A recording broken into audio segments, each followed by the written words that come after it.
অবহেলিত মানুষ চারিদিকে থেকে এখানে আসতে হলে অসুস্থ হয়ে যায়। আমাদের যে নেতা পেয়েছি আশিফ চৌধুরী সিটিকে যে উন্নয়ন করেছে ইনশাআল্লাহ সিন্দার হোসেন সেলিমের অনুপস্থিতিতে সিন্দার হোসেন সেলিম ভাই হয়ে আমাদের উন্নয়ন করবে ইনশাআল্লাহ। আমাদের প্রাণের দাবি তাদের বাড়ি খুঁজে দেওয়ার জন্য ইনশাআল্লাহ উনি কথা দিয়েছেন সনাতন পদ্ধতিতে তাদের বাড়ি বলবে। আমি শ্রদ্ধার সাথে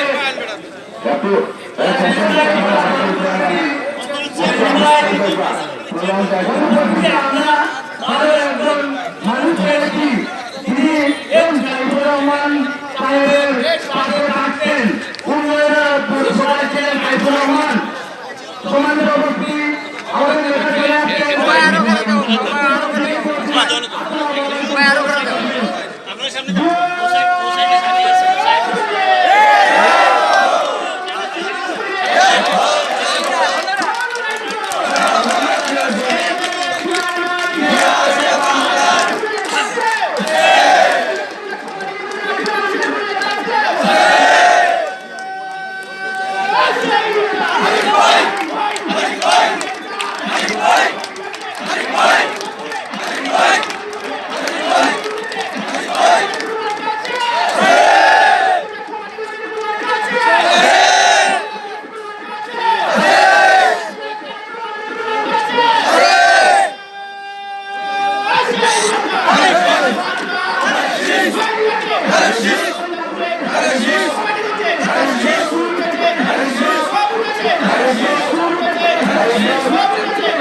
Gracias.